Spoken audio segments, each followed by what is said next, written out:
সালাম দেবেন সেটা আপনার ব্যাপার, আপনি যা পাচ্ছেন করুন। আমরা আপনাদের বিরুদ্ধে কিন্তু ফতোয়া দিই না, আর আমরা দাঁড়িয়ে দিই আমাদের বিরুদ্ধেও আপনারা ফতোয়াবাজি বন্ধ করুন। এটা প্রেমের ব্যাপার, আপনার বসে লাগছে প্রেম, আপনি আপনার প্রেমের জায়গায় থাকুন, আমার দাঁড়িয়ে দিয়া প্রেম আমি দাঁড়িয়ে দিই। এখন এই লড়াই করতে করতে মসজিদ তো আমার আপনার সবার চলে যাচ্ছে, কবরস্থান তো তোমার আমার সব চলে যাচ্ছে।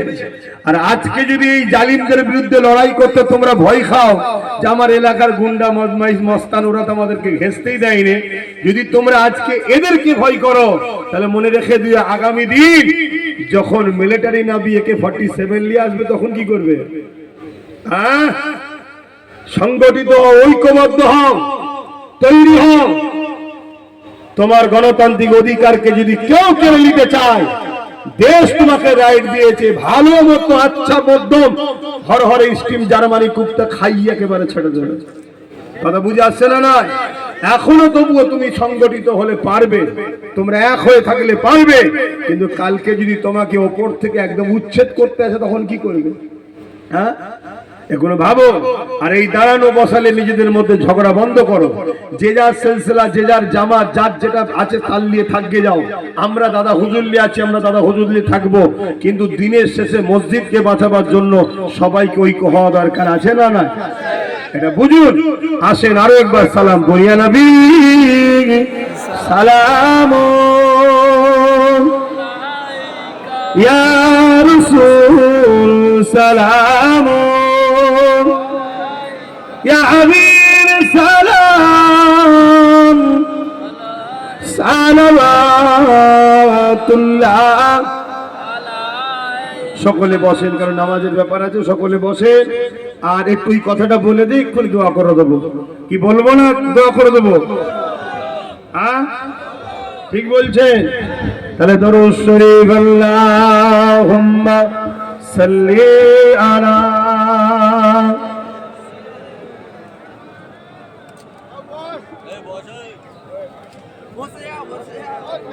বড় ভাই বসো।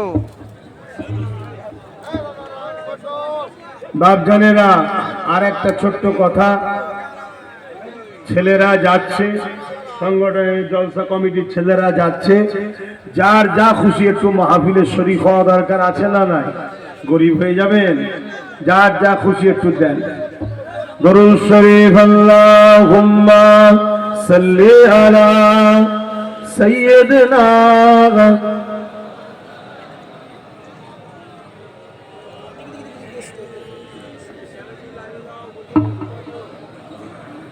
যাদের হৃদয়ে আছে আল্লাহর ভয়, তারা কখনো নবী ভুলে যায় না।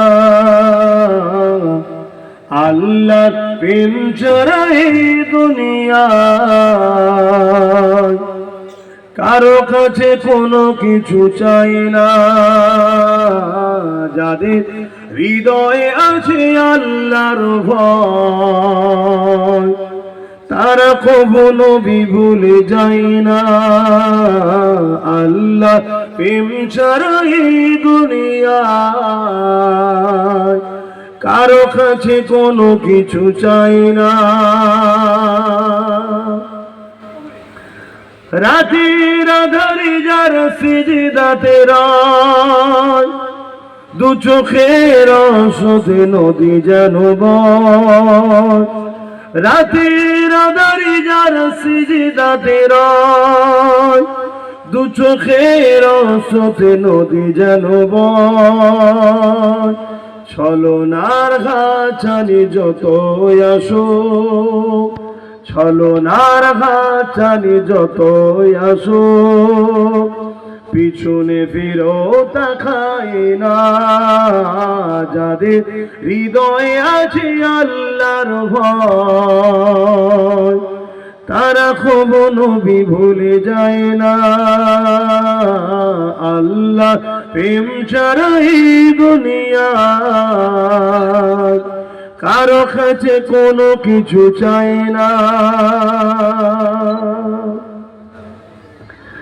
দিন কায়েমের পথে যারা অবিচল, তারা হলো আল্লাহর প্রিয়জন।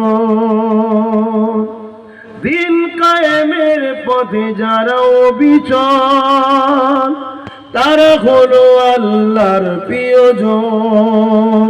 বাতিলের কাছে যারা হার মানে না, বাতিলের কাছে যারা হার মানে না, সংগ্রাম করে যায় অমরণ, যাদের হৃদয়ে আছে আল্লাহর ভয়, তারা কবু নবী ভুলে যায় না। আল্লাহ প্রেম ছাড়া এই দুনিয়ায় কারো কাছে কোনো কিছু চাই না। আল্লাহুম্মা সাল্লি আলা।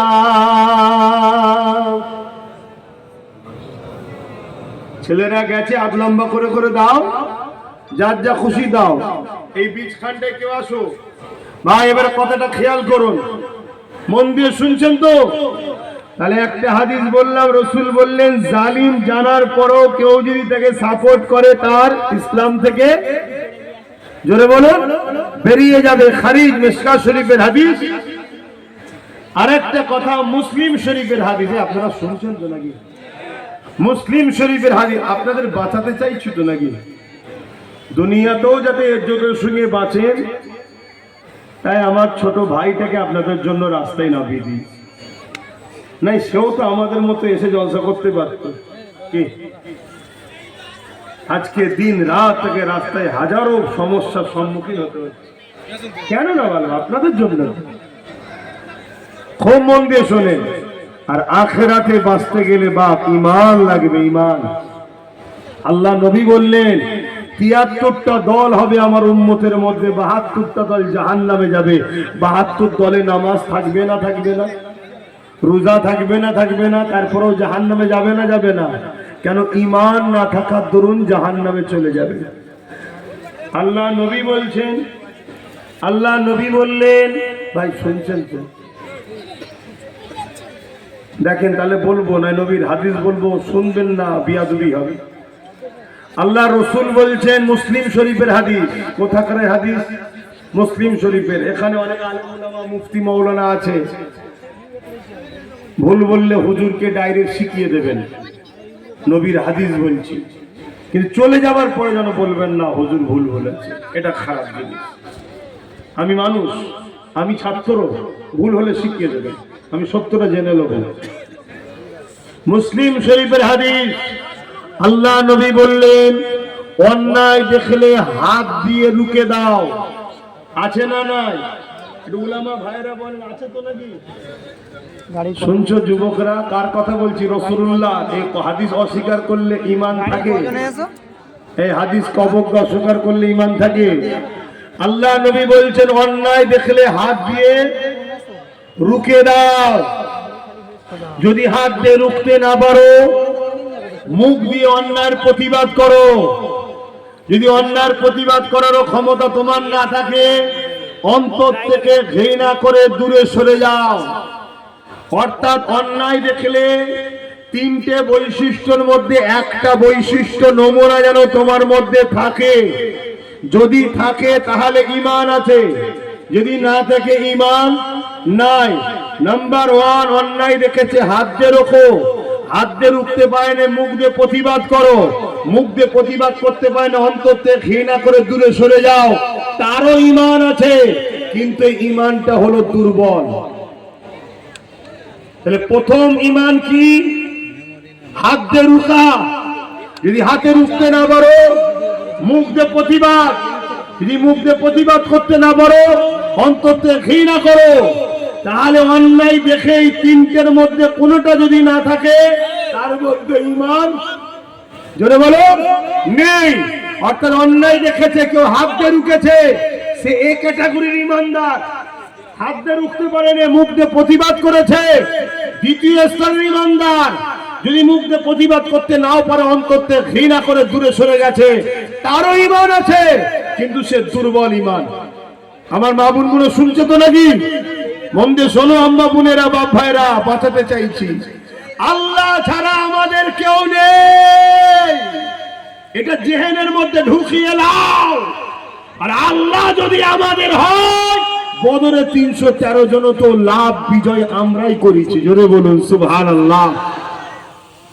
ও মন দিয়ে শুনছো তো? এবারে চলে আসো, মসজিদ, মাদ্রাসা, কবরস্থান, ঈদগাহ, খানকাকে কেউ যদি দখল করে ভেঙে দিতে চায়, এটা ন্যায় না অন্যায়?